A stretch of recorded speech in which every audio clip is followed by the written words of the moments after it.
Coach, can you just tell us what you worked on today as the week wraps up? Well, today was a little bit of error correction from yesterday, some polished stuff from what we put in all week, and just trying to keep our timing and our coverages and our disguises all together. So put them in some situations today, some third and long and some empty situations, but not a whole lot of hitting after yesterday. We were pretty physical. We had about 102 plays yesterday, so we wanted to back off a little on the physicality and work more on the mental game. I'm going to let you go because I need a recap from yesterday. I wasn't here yesterday, so I don't want to. That was my first question. Oh. What did tape look like?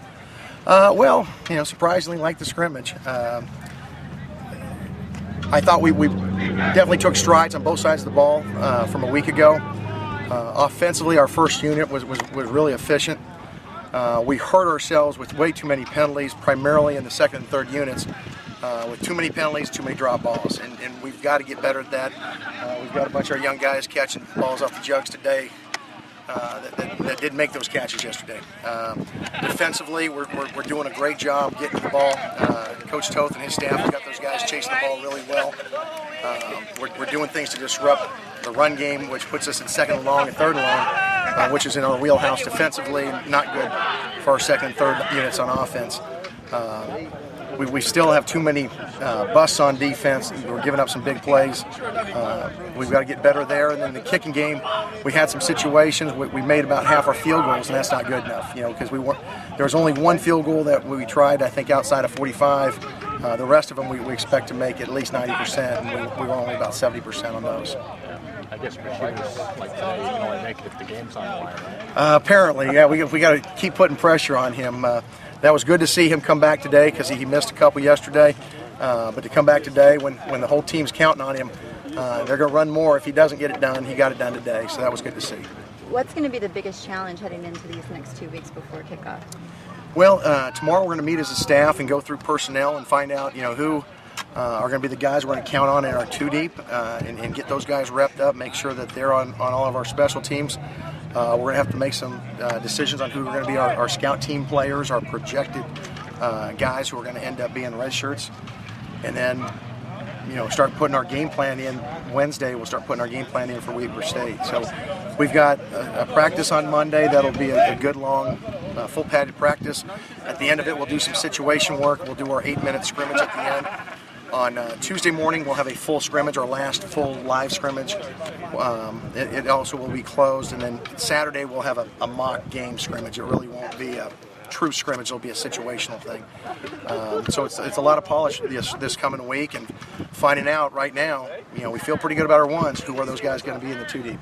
Are you happy with where the defense is and how they're adjusting to the change of formation? Well, yeah, I'm really happy about how we're playing. I think we've got a lot of energy on our defensive staff, and it's being reflected in the way our players are playing. They've done a nice job of studying the package and allowing themselves to play fast and fanatical, and that's been good to see. We've still got too many busts, and we've got to get that cleaned up where guys recognize formations and understand what, conceptually what an offense is trying to do. Right? We're still a little bit too much, laser vision into a short area. We got to have a bigger area that we're looking at to see the big picture. But I like where we're at. The fact that we got 2 weeks to get that straight, I think we're right on track. What about as far as the offense and how they're adjusting to the spread? I think really well. We're still making some movements with our receivers.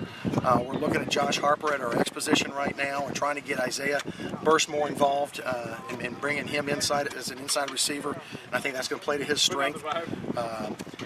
The other day, Michael Harris had some really nice plays. I like what he's done.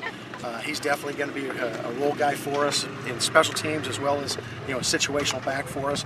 And to have depth at that position is huge. Milton Knox has had a good camp, so we feel really good about those three seniors. I'm sorry to go back on the past, but we weren't here for this. But can you just give me your thoughts on how the preseason polls came out and Fresno State finished third? How do you feel about that?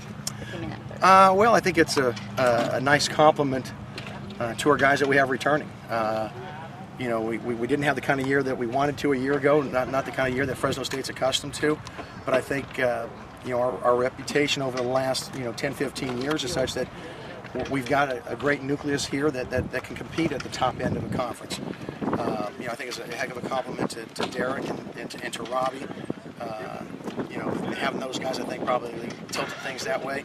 But as I look at the conference, there's so much change in it. You got 4 new head coaches in it, 3 new teams in the conference.